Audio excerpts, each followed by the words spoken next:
By mid-August, more than 1 million Americans should not have lost their jobs each week. Until now, large numbers of unemployed Americans had to return to their former jobs and economic activity to return to normal levels. But it didn't work that way. Instead, the US economy continues to unravel at a steady pace. Every week, more businesses go bankrupt, more layoffs announced, and more people fall behind on their bills.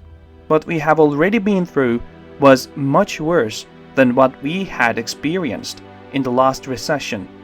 And this new economic recession seems to be entering a new phase. On Thursday, we learned that 1,106 million Americans have made new claims for unemployment benefits last week. The number of people filing for unemployment benefits last week was greater than expected, raising concern about the state of the economy as lawmakers struggle to move forward on a new pandemic stimulus package. The Labor Department said Thursday that initial jobless claims for the week ended August 15 came in at 1,106 million.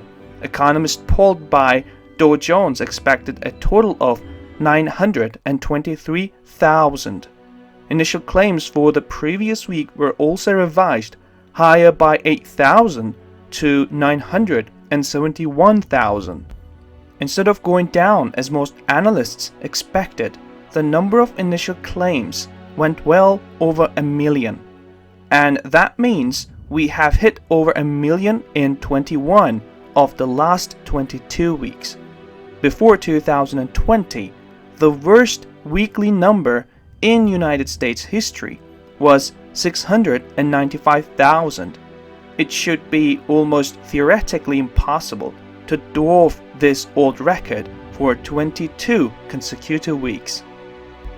If you ask me last year what it takes to have the kind of unemployment figures we see now, we would probably suggest that it takes something like a world war or a massive asteroid strike to produce such figures. The numbers we keep getting every week are ridiculous, but they keep coming. After all this time, the number of Americans applying for unemployment must have dropped below record levels, but instead, last week, we got more than twice what we have witnessed in the last recession. However, the number of individuals claiming benefits remains extraordinarily high, more than twice the peak of the Great Recession, underscoring that the labor market is a long way from being healthy. Economist Nancy Vanden Horton wrote in a note to clients, "It will be difficult to overstate the scale of the economic destruction we have witnessed. Do you remember Hurricane Katrina? It was the worst natural disaster in Louisiana history. But in 2020, the state lost twice as many jobs than it did after Hurricane Katrina. Think how crazy this is.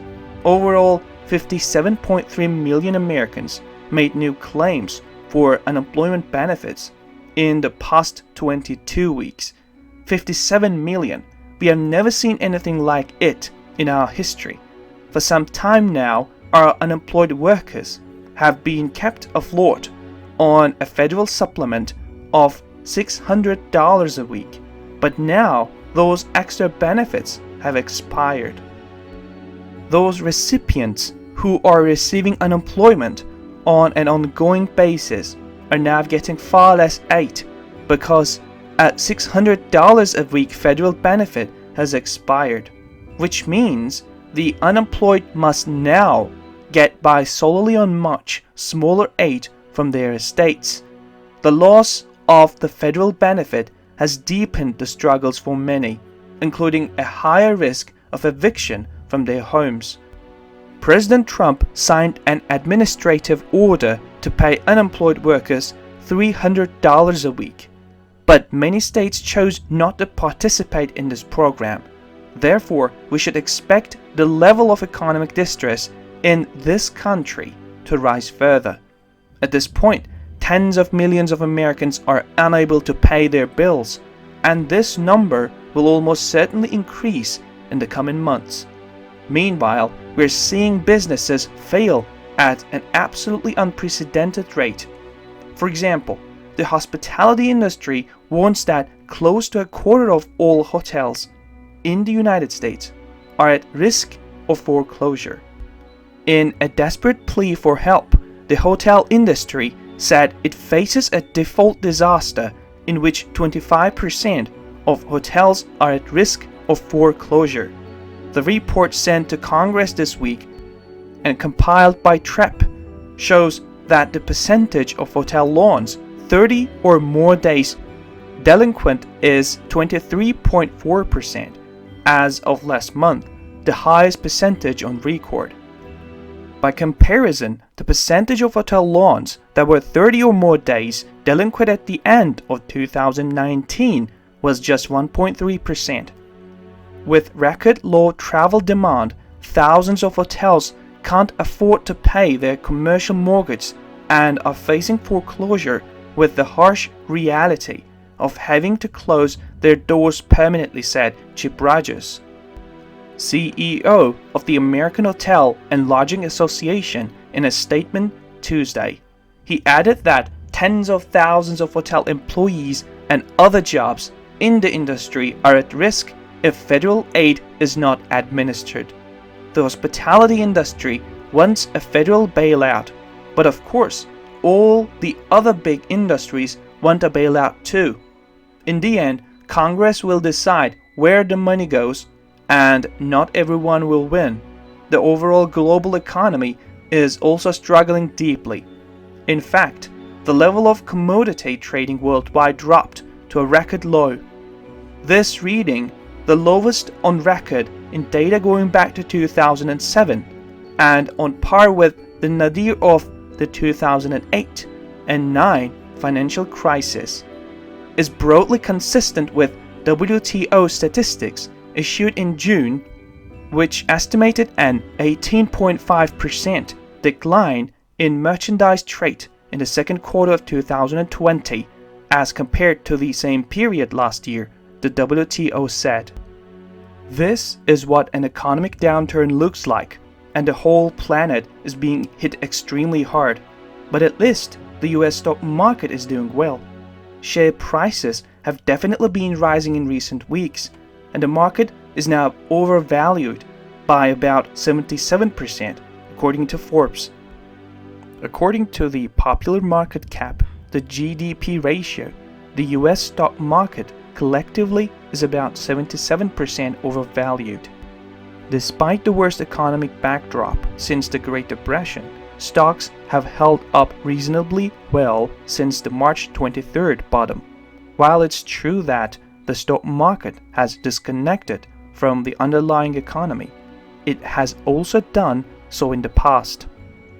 With such an extreme level of overvaluation, it does beg the question, are we witnessing the formation of another bubble? How long will valuations remain this elevated? That's anyone's guess. But we do know if valuations remain extremely elevated for an extended period, when the correction finally comes, the market will be more prone to a serious decline. It reminds me of the game musical chairs. You never want to be left without a chair when the music stops. So for now, America's financial idol is safe.